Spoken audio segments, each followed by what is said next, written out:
Weißt du, was Cum-Ex bedeutet?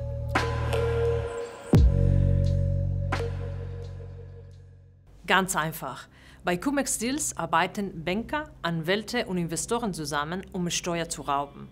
Es handelt sich um eine Art von Steuerbetrug, wo man Steuerrückzahlungen erhält, die nie gezahlt wurden oder auf die Bank keinen Anspruch hat. Dieser Betrug erfordert ein großes und gut koordiniertes Netzwerk, das global agiert. Seit Jahren ermittelt die Justiz in Deutschland und anderen Ländern. Allein in Deutschland stehen rund 1000 Personen unter Verdacht. Bis jetzt gab es jedoch nur wenige Urteile und es wurde nur sehr wenig gestohlenes Geld zurückgeholt. Und es gab keine offizielle Schätzung, wie viel Geld geraubt wurde. Deswegen hat Correctiv mit einem Team von Wirtschaftswissenschaftlern der Universität Mannheim zusammengearbeitet, um die Verluste durch den Cum-Ex-Betrug und ähnliche Geschäfte zu berechnen. Allein in Deutschland sind in den letzten 20 Jahren mindestens 36 Milliarden Euro geraubt worden. Und weltweit sind das mindestens 150 Milliarden Euro. Und wenn du dich fragst, was dieser Betrug mit dir zu tun hat, ist die Antwort sehr einfach. Es ist dein Geld, das diese Betrüger rauben und damit auch deine Zukunft. Stell dir vor, was man mit diesen Milliarden Euro alles tun könnte. Wenn dir die Vorstellungskraft fehlt, haben wir bei Correctiv mehrere Beispiele.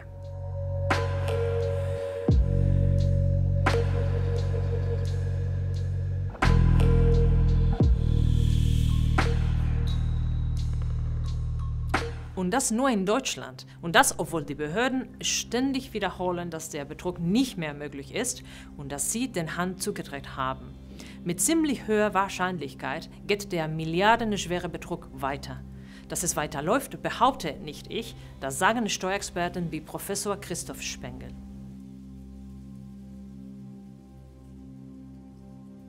Das sagt auch die Staatsanwältin, die die Ermittlungen gegen Cum-Ex-Betrüger leitet, Anne Brohr-Hilker. Wir haben Anfangsverdacht, dass es neue Modelle gibt. Und das sagt auch der Bundesrechnungshof, der schon im Jahr 2020 gewarnt hat, dass immer noch raffiniertere Formen des Betrugs möglich sind.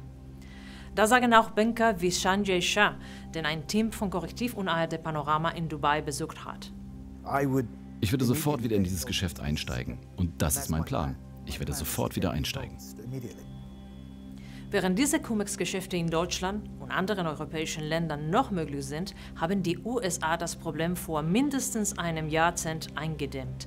Warum geht das hier in der EU nicht? Die Mitgliedstaaten der EU behalten ihre nationale Souveränität bei Themen wie Steuern. Mit anderen Worten, jedes einzelne Land entscheidet, ob Geschäfte wie die Cum-Ex-Deals als Steuerbetrug gelten oder nicht. Auch die europäischen Institutionen, die die Finanzmärkte oder das Bankwesen überwachen könnten, haben keine wirklichen Befugnisse, um die Banken zu kontrollieren oder zu bestrafen. Das bleibt Sache der Länder, die nicht bereit sind, ihre Souveränität, das heißt ihre Macht, an europäische Institutionen abzutreten. Während Kriminelle also frei global agieren, dürfen Kontrollen nur bis zu der eigenen Landesgrenze durchgeführt werden.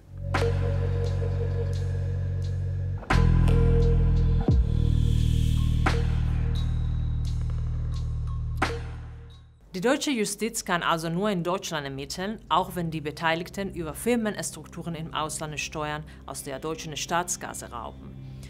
Selbst für den Zugriff auf Daten, die auf einem selber außerhalb Deutschlands gespeichert sind, benötigen die Ermittler die Hilfe der Justiz des jeweiligen Landes. Das schränkt ihren Spielraum enorm ein. Verbrecher kennen keine Grenzen, aber das Recht schon. Aber das ist nicht das einzige Hindernis, um den Steuerbetrug gemeinsam zu bekämpfen. Nicht alle Staaten haben die gleiche Sensibilität, sage ich mal, für dieses Thema. Die Länder, die stärker betroffen sind, bemühen sich mehr, die Kriminellen zu bekämpfen. Andere Länder, die beispielsweise traditionell Finanzzentren sind und nicht in gleichem Maße angegriffen wurden, sind dagegen zurückhaltender. Hier gibt es also in der EU einen Interessenkonflikt.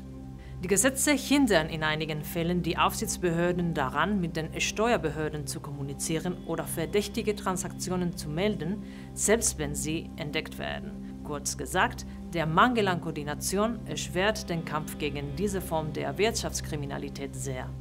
Kriminelle koordinieren sich, Justiz und Behörden nicht. Dies ist jedoch nicht die Schuld der Ermittler oder die der Aufsichtsbehörden, sondern der Gesetzgeber, die diesen Mangel an Kommunikation begünstigen. Die europäischen Behörden besitzen keine ausreichenden Befugnisse zur Verfolgung dieser Betrügereien. Kurz gesagt, es fehlt der politische Wille in der EU. Ich weiß, Finanzfragen sind komplex und Steuerbetrug erst recht. Aber das ist nicht, was nur die Eliten oder die Reichsten betrifft. Das betrifft dich. Denn das Geld, das in einem Steuerparadies liegt, fällt in deiner Schule, um die Digitalisierung zu verbessern. Es fällt in den Krankenhäusern, um das Personal besser zu bezahlen oder die Zahl der Intensivbetten zu erhöhen. Steuergelder sollten den Personen helfen, die das Geld am meisten brauchen und nicht denjenigen, die in der Sonne unter einer Palme sitzen.